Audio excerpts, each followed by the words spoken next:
El título es el paciente oncopediátrico y su entorno, lo que vamos a ver el día de hoy. Cuando hablamos del entorno del paciente oncopediátrico, nos referimos no solo a la familia, nos referimos incluso a la sociedad que rodea a este paciente oncopediátrico, ya que todos de alguna forma estamos llamados a participar de este proceso que va a ser el internamiento del niño, el proceso de la enfermedad y todo lo que conlleva el ser diagnosticado con una enfermedad como es el cáncer. Vamos a ver en estas diapositivas una introducción a lo que viene a ser toda nuestra exposición. ¿Qué significa asimilar la información? Cuando yo hablo de información me voy al diagnóstico. ¿Qué significa asimilar eso? ¿Cómo va a ser ese proceso adaptativo que necesita vivir la familia y el niño para vivir de una forma sana, entre comillas, el proceso de la enfermedad? ¿Cuáles son estas alteraciones que se van a ver? ¿Cuáles van a ser las reacciones del niño hospitalizado? Sus estrategias de afrontamiento. Y vamos a hablar también un poco de todo lo que viene a ser las experiencias INEM. Cuando les hablo de experiencias INEM, voy a compartir un poco de la experiencia que tengo yo con los pacientes y de lo que se hace en todo el actuar psico-oncológico pediátrico para con ellos. Introducción. Ser diagnosticado con cáncer conlleva un proceso arduo en el cual el niño y su familia aprenden a enfrentarse a situaciones de índole emocional, social, económico y laboral.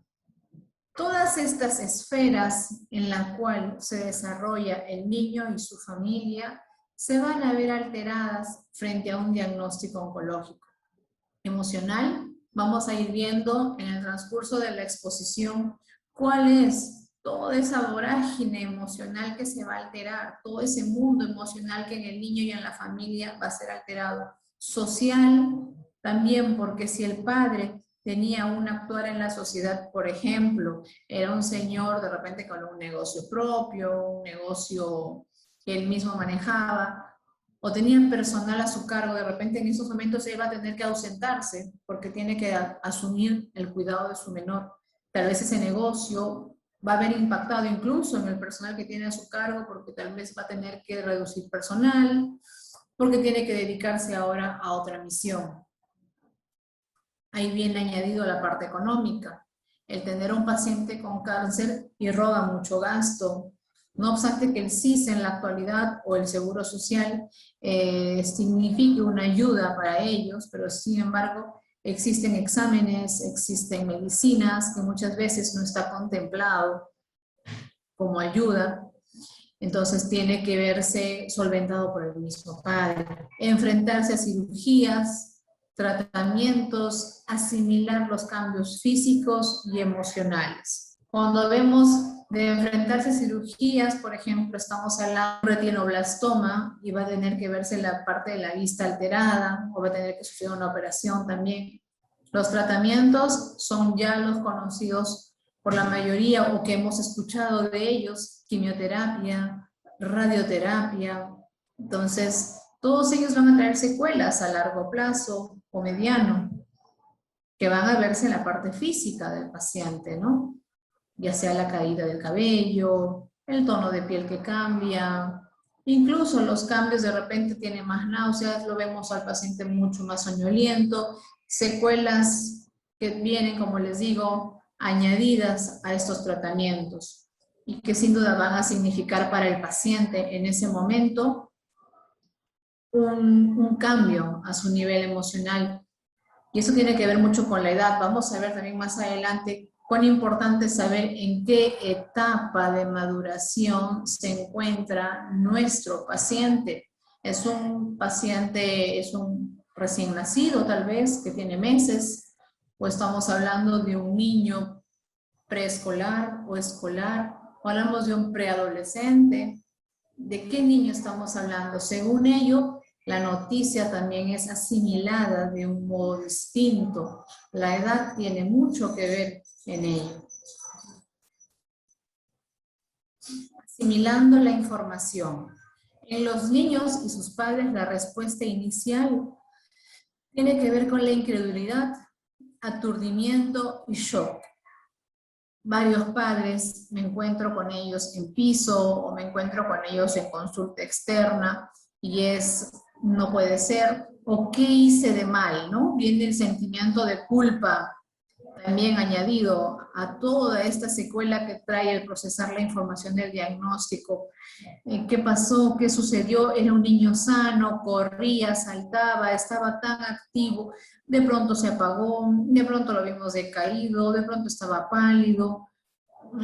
Comprender la noticia de inicio genera mucho impacto en la persona y es en ese impacto en donde se hace de vital importancia que tenga la compañía, ya sea de psicólogos, de algún personal médico calificado para que acompañe en todo este proceso. El grado de amenaza es mayor y la receptividad es menor. ¿Qué quiere decir?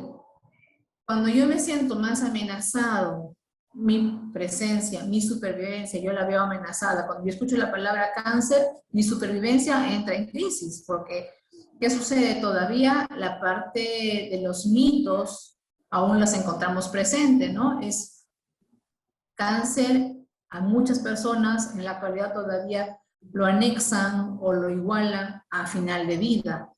Entonces, recibir eso hace que mi recepción sea menor.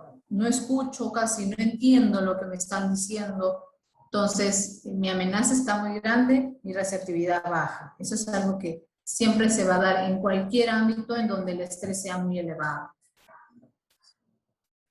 Los padres optan en su mayoría por búsqueda de información, internet, otros especialistas, amistades, anhelan el control de la enfermedad y luchan contra la misma, o sea, racionalizan, hay un aislamiento emocional, hay negación en muchos casos. Tenemos el internet a la mano y eso es algo con pinzas que hay que trabajar. Nuestros padres en muchos casos dicen, sí, ya leí, ya busqué, pero la información es tan variada la que nos puede dar el internet que tenemos que tener mucho cuidado con qué información estamos recepcionando de ello, ¿no? O sea, qué estamos leyendo. 1000 veces siempre vamos a optar porque se pueda ir a una parte médica comprobada, certificada, a un profesional que nos pueda orientar qué es lo que está sucediendo. Tengamos mucho cuidado con lo que encontramos en la red, que pueden ser 1000 de cosas, ya se han visto incluso, yo no tengo nada en contra de ello, pero existen muchos preparados que a veces dicen con esta fórmula mágica te sanas, te curas, y muchos padres a veces optan por decir, bueno, mejor me voy a hacer un tratamiento natural a mi hijo o a mi hija porque acá me la quieren operar, acá de repente mi hija va a ver se va a ver limitada, entonces mejor me la llevo, allá la trato y allá la veo. Y eso es la causa de la deserción de muchos de nuestros casos de pacientes, lo cual hace que se abandone el tratamiento y pasado un tiempo los encontramos con que la enfermedad avanzó, progresó. El dolor en estos momentos es mucho más alto en el paciente. El dolor también emocional en los padres es mucho más alto. Entonces, vamos nuevamente a pensar bien y a hacer un buen acompañamiento de estos padres cuando reciben el diagnóstico para que pueda haber una adherencia adecuada que favorezca el tratamiento y a la vez nos pueda ayudar a nosotros para poder brindarle las mejores estrategias de afrontamiento a estos pacientes. El proceso de adaptación. En el proceso de adaptación vamos a encontrar 3 fases. Tenemos la fase de la lucha. Es ese momento en el cual me dice el médico, señor, señora, su hijo en estos momentos acaba de pasar todas las pruebas, tal vez le han hecho una resonancia magnética, le han hecho los exámenes de laboratorio, hemos comprobado con biopsia, ya hemos pasado todo eso y en estos momentos nos encontramos con que el diagnóstico es un cáncer, vamos a ver algún estadio que esté en ese momento. Va a haber miedo, rabia, negación, soledad. Nuevamente, como les dije hace un momento, nos invade el sentimiento de culpa, tal vez a los padres, de que qué hizo o qué faltó en su quehacer diario como padres para que hagan. Viene a invadir toda esa cólera, ese sentimiento encontrado. Luego de ello, el médico, ¿qué hace? Luego de dar un diagnóstico, pues propone un tratamiento. Hablemos del estadio en el cual hablemos, va a haber un tratamiento como propuesta del médico. Ante ello, vamos a ver, como les digo, nuevamente va a haber tristeza, aflicción. Tal vez en ese momento el padre dice, me voy a tener que mudar, voy a tener que venir de mi ciudad, voy a tener que venir a Lima, voy a tener que cambiar toda mi dinámica familiar, voy a tener que dejar a mi esposa con los hijos. Hay una suerte de tristeza, de aflicción, de ¿cuánto tiempo va a ser esto? Este es un tiempo muchas veces que no se puede dar por sentado y decirle, papá, en 3 meses tú vuelves a tu ciudad con tu hijo. No, es de acuerdo a cada organismo cómo vaya respondiendo a esos tratamientos. Depende de ello el tiempo también de estancia hospitalaria que se vaya a ver. Luego de eso, ya hubo toda esta lucha interna de cólera, de miedo, me aflijo por los hijos que no están, me da pena tener que haber dejado, pero va a llegar un punto que es a donde queremos llegar en muchos casos, que es la aceptación. Queremos una fase de comprensión en donde se acepta, en donde a veces hay una resignación, le dije, ok, esto es el camino que tengo que seguir. Tengo padres que, por ejemplo, acabo de ver hace una mamá que le digo, ¿desde cuándo estás? Y me dice, estoy desde el 7 de enero. Y ustedes subieran a verla, la mamá está con una fase, en estos momentos de tranquilidad. Hace un mes cuando la vi, la mamá estaba más preocupada, estaba mucho más inquieta. En estos momentos esa madre tiene una fase de tranquilidad, recepciona los mensajes, me dice que está con la pequeña, está en todo el proceso de volverla a enseñar a dejar los pañales, porque la niña es una bebé de 2 años, una niña de 2 años que ha tenido un retroceso en todo este proceso de hospitalario.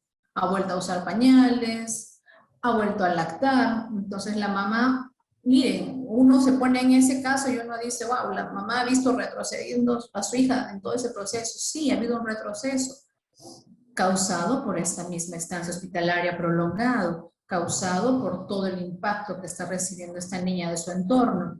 Pero no obstante ello, miren esa aceptación de la madre que está comprometida a reeducar nuevamente a su niña, a que pueda dejar el pañal, a que tal vez poco a poco vaya dejando lo que es de lactar. Entonces, eso es el compromiso en donde una madre llega, pero luego de un proceso. No es inmediato. De inmediato puede surgir el miedo y decir, mejor me la llevo, no quiero estar, pero es un proceso que se va a dar poco a poco. ¿Qué debo considerar entonces para que se dé una adaptación del niño y a su entorno? Vamos a ver que tenemos que considerar lo siguiente. Primero, tenemos que considerar todo lo que corresponde al paciente. Si hablamos del paciente, ¿qué hablamos? Hablamos de la edad. Si tenemos a un niño menor de 2 años, pues de todos modos lo que a él más le va a causar impacto es de pronto ver personas extrañas en su entorno. Eso le va a causar inquietud, intranquilidad. No entiende lo que es la palabra enfermedad, pero sí entiende que mamá ahora está solita con él, ya no están los hermanitos, ya no hay papá, eso lo angustia. Les acabo de contar el caso de la niñita en donde hubo un retroceso en su proceso madurativo. Entonces, el niño todavía a partir de los 6 años ya va comprendiendo lo que es enfermedad, ya va comprendiendo más qué está sucediendo, pero si hablamos de un niño mucho menor, 2 años, 3 años, el niño todavía no comprende, pero sí siente todo el dolor que significan los pinchazos, qué significa que le coloquen el oxígeno tal vez.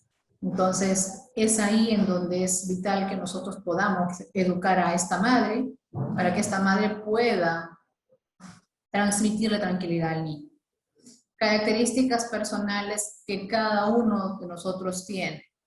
cómo es, si es una personalidad demandante, si tiende bastante esa madre tal vez a la sobreprotección. Vamos a ver cómo es el entorno. El lugar de procedencia. Viene de Lima, viene de provincia, tal vez viene, como he tenido el otro día, un caso de una niña que me decía, vivimos en Cajamarca, pero de Cajamarca 1 hora más adentro, es camino en trocha, no tenemos facilidad ni para la movilidad. Entonces, ¿de dónde procede? ¿Por qué nos ayuda saber el lugar de procedencia? Porque nos ayuda a conocer ante qué paciente estamos, qué nivel de comprensión va a tener, cuánto de no tecnicismo tenemos que usar tal vez con ellos para que nos comprenda mejor el mensaje. Socialización. Era un niño introvertido, extrovertido. Comprensión de la enfermedad también, nuevamente vengo a decirles, ahí tiene que ver con la edad. ¿Qué tanto entiende? Ustedes dirán, pero un niño de 8, 9 tal vez no entienda. Vayamos a indagar primero. Cuando uno indaga, les cuento, muchos de los niños entienden y dicen, sí, tengo leucemia, eso quiere decir que mi sangre está enfermita, y ellos mismos explican con sus palabras, porque eso es lo que queremos, que ellos expliquen con sus palabras, que entienden por la enfermedad. O una niñita con un retinoblastoma también explica muy bien qué cosa es lo que le está sucediendo. Y acá les hago un paréntesis chiquitito de una pacientita mía de unos 6 años con retinoblastoma, que tuvieron que ponerle, el ojito lo perdió, entonces tuvieron que ponerle un ojito de vidrio, uno artificial. Y yo les cuento, ella estaba en clase, recibiendo clase en su jardín en ese momento, en el nido, y el ojito, por manipulación de ella sin darse cuenta, salió. Entonces uno puede decir, Dios mío, ¿qué tal el impacto para la niña? El impacto se generó más en el entorno, les cuento. O sea, el entorno se vio impactado en ese momento por lo que vieron. La niña, eso fue lo que le condicionó un poco la ansiedad o el miedo, porque los amiguitos se asustaron. Pero ella ya comprendía lo que le había pasado y por qué tenía ese ojito. Entonces, ella ya comprendía su enfermedad, pero en este momento el entorno se vio afectado por esa situación. Por eso es tan importante que nuestros niños, según la edad que tengan, puedan comprender lo que está sucediendo. Ahora vámonos a la enfermedad. ¿Qué tipo de cáncer es? ¿En qué estadio se encuentra? ¿Qué pronóstico hay? ¿Qué tipo y tiempo de tratamiento va a haber? Los médicos pueden dar pautas en torno a ello y decirle al padre, es una enfermedad que te va a significar estar acá en Lima con una estancia de tantos meses, o es una enfermedad que te va a significar este tiempo. El estadio tiene mucho que ver también para ello. ¿Qué tipo de enfermedad? ¿Qué pronóstico? Muchas veces el pronóstico es reservado. Ante ello se trabaja de una forma multidisciplinar. Siempre abordamos con los médicos para poder hacer que la madre tenga la mejor comprensión, para que el niño se sienta tranquilo y para que el equipo médico pueda trabajar. Para ello la parte de psicología surge como un nexo muy importante para ese momento. La familia. ¿Qué tenemos que tener en cuenta para la adaptación de la familia? ¿Qué dinámica familiar existe? ¿Es un hogar monoparental? ¿Es un hogar donde solo mamá, donde solo papá están al frente? ¿Es funcional? Tal vez están ambos, pero vamos a ver si es funcional o no es funcional. ¿Han tenido algunos eventos estresores anteriores? ¿Cómo lo afrontaron? ¿Quién afronta? Tal vez la que afronta más es la mamá, entonces tal vez significa que la mamá es la que tenga que estar acá y el papá nos hace el apoyo en la casa. Antecedentes personales, médicos de los padres. Hemos tenido oportunidad de atender a veces llamados de los médicos en donde nos piden el abordaje más bien para el papá o la mamá, porque son ellos los que no pueden manejar todo el estrés que se está viviendo acá adentro. El niño está de alguna forma adaptado, pero es el padre o la madre. Entonces, en esas ocasiones a veces tenemos hasta que derivar a los padres tal vez a algún centro mental comunitario para que reciban algún tipo de atención, porque hay padres que a veces necesitan a nivel de salud mental un abordaje también. Indagar por el cuidador primario. ¿Quién es? No siempre es padre, madre. A veces es el hermano mayor, a veces es el tío, a veces es la madrina. Incluso algunas veces vienen y me dicen, no soy ni papá ni mamá, soy la madrina. Papá y mamá trabajan, cuidan a los otros hijos y soy yo la que estoy a cargo. Entonces, es bueno saber qué tal nexo tiene el paciente con esa cuidadora primaria.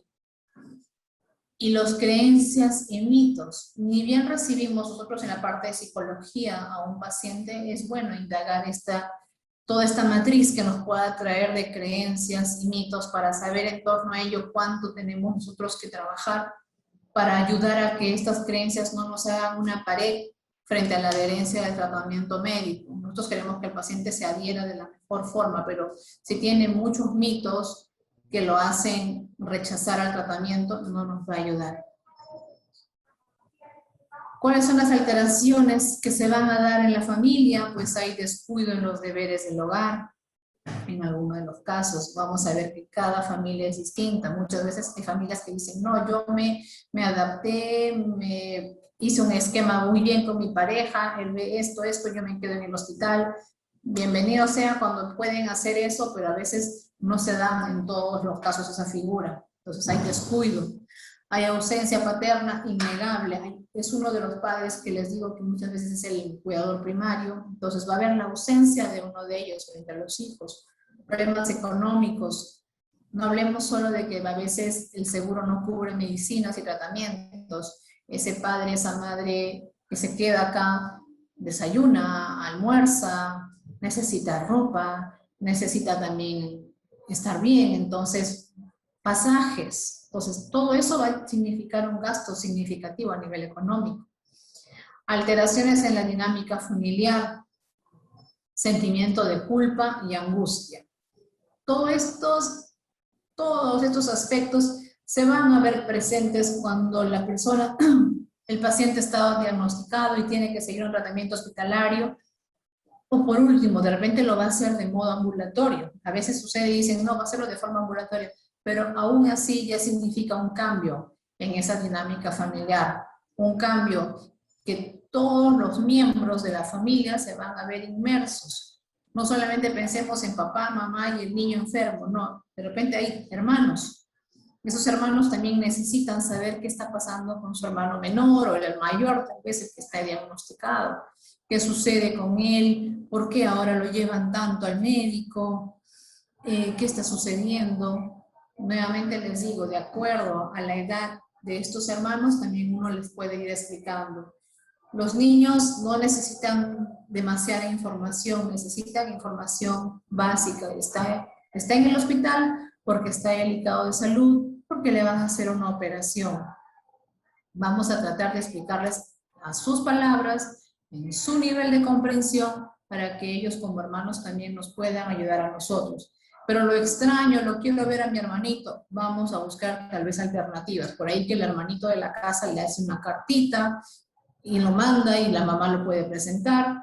O tenemos los celulares, actualmente les digo que las visitas están muy restringidas por el tema de la pandemia, entonces solamente está presente un cuidador, ya no pueden estar turnándose que entra papá o mamá, entonces el otro cuidador, que es padre por ejemplo, a través de las videollamadas hacemos, entonces buscamos la forma de que no se pierda ese contacto, así sea de forma virtual, pero que esté presente. ¿Cuáles van a ser las reacciones del niño hospitalizado? Nuevamente vemos que va a depender de la edad, de su preparación, de experiencias previas relacionadas con la enfermedad. Hay niños que vienen y la mamá me dice, tiene 8 años, pero desde los 3 añitos él está ya hospitalizado en otro sitio porque lo han operado, nuevamente lo han vuelto a operar. Entonces, ese niño ya nos viene de alguna forma con un historial de hospitalizaciones. Y eso quiere decir que se va a adaptar mucho más rápido. Nuevamente les repito, no podemos hacer algo que rija y diga, ya como ya fue hospitalizado este niño ya se nos va a adaptar. No es igual, puede ser que sí, en el mejor de los casos, pero si no, igual tenemos que reeducar a ese niño en este proceso de adaptación. Estado emocional y de los profesionales de la salud también. Las principales causas de tensión es la separación de padres, la pérdida de control. Hace algún tiempo cuando hacíamos unas presentaciones se veía que el niño hospitalizado es como que llegase a otro tipo de país. ¿Por qué? Es un país en donde el horario es distinto, las costumbres son distintas y hasta el lenguaje es distinto. el niño se ve enfrentado a todo eso cuando llega a un hospital. Se llega a un lugar en donde ya los horarios ya no es que 8 de la noche mamá me apaga la luz y descanso, no. Ahora es las madrugadas, viene el personal, toma temperatura, ve cómo está el niño, ya es distinto ese horario. El lenguaje que hablan los doctores y las enfermeras es otro, a veces con los tecnicismos propios del profesional de la salud, no entiendo lo que están diciendo, no entiendo lo que está pasando. Y las costumbres también, ahora vienen a tal hora y me bañan y me cambian y me dicen que esta es la hora del desayuno y ya no puedo estar tal vez bañándome a la hora que yo quiero, no, es todos estos cambios, claro que van a haber impactado en el niño. Malestares propios de la enfermedad, claro, todos estos cambios, si uno estuviese sano, pues bueno, de alguna forma trato de sobrellevarlos, pero imagínense enfrentar tantos cambios y a la par lidiar con el dolor de la enfermedad, a la par lidiar con el malestar que significa tal vez tener un cáncer en un grado X. Entonces, ya el niño tuvo que pasar por la adaptación, ahora llega el momento en que el niño tenga que ver su afrontamiento. El afrontamiento del niño y su entorno. Ambos van a tener que tener este afrontamiento. Recordemos un poco qué es el afrontamiento. Son el conjunto de estrategias cognitivas y conductuales, que son mi quehacer, que la persona utiliza para gestionar las demandas internas o externas que sean percibidas como excesivas para los recursos del individuo. Dichas estrategias se dividen en ¿qué? En las estrategias centradas en el problema, estrategias centradas en las emociones y las basadas en la evitación. Entonces, vamos a ver cada una de ellas, qué significan para el afrontamiento mientras que el niño está hospitalizado. Tipos de estrategias de afrontamiento y según su nivel de adaptación. Por ejemplo, tenemos la estrategia conductual. Esta estrategia conductual se va a dar en dos niveles, a nivel activo y a nivel pasivo. La estrategia conductual a nivel activa tiene que ver con el planeamiento que puede hacer papá o mamá cuando está de repente presente en la parte hospitalaria. En la parte pasiva es cuando hay una renuncia, me ausento, me alejo, no me quiero hacer partícipe de esta situación. Entonces hay una suerte de evitación a lo que está sucediendo. Esa es una estrategia conductual de modo pasiva, evitativo. La estrategia cognitiva, cuando hablamos cognitiva hablamos de toda la parte mental, de todas las cogniciones que podamos tener y toda la reformulación positiva, por ejemplo, al lado activo. La aceptación, el humor también tiene que ver con parte en ello. Entonces, voy a ver cómo está mi humor frente a esto. ¿Es un humor estable? ¿Es un humor inestable? ¿Estoy aceptándolo de parte activa? ¿Estoy trabajando en mi aceptación? ¿Estoy haciendo que mis pensamientos de alguna forma digan estoy aceptando esta situación de lo que me estoy enfrentando en estos momentos? ¿O nos vamos nuevamente a la parte pasiva, evitativa, en donde hay una negación, la culpa presente? Y hay padres que incluso en algún momento llegan al uso de sustancias. Nuevamente, es una forma de evitar, es una forma de yo no me quiero hacer responsable, es una forma de cómo niego lo que me está sucediendo, busco tal vez el uso de sustancias, algún tipo de sustancia que me hace salir de esta realidad. Esa es una forma pasiva de yo cognitivamente tener que usarlo. Y la estrategia emocional, en la forma activa tenemos el apoyo emocional y en la forma pasiva la descarga emocional. Vamos a ver cómo lo traducimos todo eso con la enfermedad. Por ejemplo, centrada en el problema. ¿Cómo afronto yo de modo centrado en el problema? Voy a indagar fuentes adecuadas sobre la enfermedad. Ya hablábamos al inicio de que buscadores cibernéticos muchas veces nos brindan información equivocada. Tenemos que recurrir a profesionales de la salud, a profesionales que nos puedan dar las pautas idóneas a seguir. Entonces, vamos a indagar fuentes adecuadas sobre la enfermedad, vamos a reconocer las señales de alarma. Ya tengo a mi niño hospitalizado, está mal, o tal vez ya está de forma ambulatoria, pero tengo que tener conocimiento de cuáles son esas alarmas, esas señales de alarma que me van a hacer correr a una emergencia o buscar apoyo si es que estoy necesitando. Y compartir mis experiencias. Existen acá en el hospital, fuera incluso también, ONGs, grupos de autoayuda de padres, en donde ellos se reúnen, se juntan, comparten la experiencia, y eso hace que haya una retroalimentación positiva. Entonces, veo cómo de afrontar el problema, tal vez compartiendo mis experiencias. Cuento lo que sucede, ello les sirve a otra persona, o tal vez yo puedo escuchar lo que le está sucediendo al otro, y eso también hace que yo me vea reconfortada porque me dan alguna pauta o una estrategia. Centrada en la emoción, aprender y expresar asertivamente las emociones.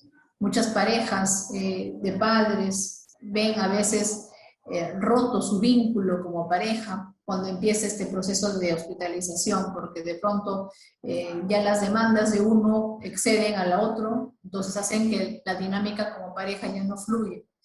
Y esto es muchas veces porque las emociones asertivamente no las sabemos decir. La madre acá se siente desbordada, se siente tal vez con una incapacidad de poder decir o hacer porque tiene que estar sometida tal vez a lo que los médicos le dicen, a los tratamientos. Entonces, ¿con quién hace todo este desfogue? A veces es con la pareja, pero no lo hace de un modo asertivo, puede ser de un modo agresivo. Entonces, la otra pareja también por el lado del hogar está sobrecargado, llevando el hogar solo, porque la mamá está por acá. Entonces vemos que ese vínculo tal vez puede pasar a verse roto o de alguna forma quebrantado. Entonces, expresar asertivamente las emociones es trabajar también una estrategia de la emoción y solicitar apoyo emocional a un profesional de la salud, a un psicólogo, si es que tal vez no puedo ver ese manejo. Y centrado en la conducta, ¿cómo afronto de modo centrado en la conducta? Realizar una agenda del día a día, qué cosa voy a hacer, a dónde voy a hacer. Hay padres que me dicen, quiero consultar con el médico esto que viste en mi hijo y me preocupa. Entonces, se les ayuda a hacer algún tipo de, digamos, como una agenda, como dicen ahí, de preguntas. Ok, vamos a ver, le ayudo a formular cómo lo va a hacer y qué cosa quiere usted decirle al médico. Eso lo hacemos, por ejemplo, acá en las visitas hospitalarias que cumplimos los psicólogos. Delegar responsabilidades en el hogar, no sobrecargarse con todo. Vamos a delegar, ya sea la hermana, sea la abuelita, sea el familiar o amigo que tengamos presente. A veces suceden casos en donde no hay papá, solamente es mamá, no hay nadie a quien recurrir. Y me ha tocado casos en donde a veces me dicen es mi vecina la que está viendo a mis otros 3 hijos. Entonces, bienvenido sea si se tiene esa red de apoyo presente, porque es necesario. Practicar ejercicios de relajación frente a situaciones de estrés. Eso también es centrarse en un afrontamiento. Experiencias INEM. En esta parte les voy a compartir un par de fotos en donde vamos a ver que en las experiencias INEM que nosotros realizamos acá, por ejemplo, tienen que ver mucho con la parte expresiva, artística.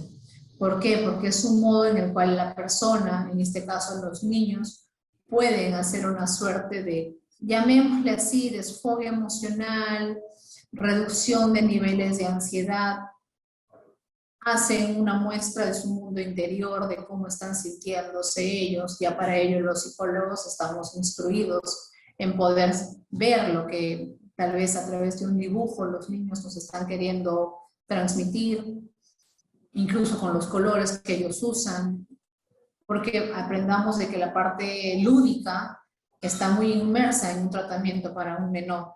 Entonces, en esta foto, por ejemplo, es la foto de uno de los trabajos que hacemos con los menores y ellos están, pues en ese momento, dejando, como se dice, libre la imaginación. Y esta es una muestra que se hizo para el Semana de Perú contra el Cáncer, les cuento, hace un par de años, en donde se siguió la misma dinámica, simplemente darles la hoja y que ellos se sientan en la libertad de expresar lo que sienten. relacionado a su enfermedad. Ustedes ahí pueden ver una serie de matices distintos según el estado anímico o según cómo el niño o el adolescente o el preadolescente en ese momento estaba sintiéndose. Entonces, es básico, es vital que cuando hagamos eso nosotros podamos acompañar al niño. Tal vez esto nos pueda servir también para darle pautas a la madre en torno a lo que tengamos que hacer más adelante.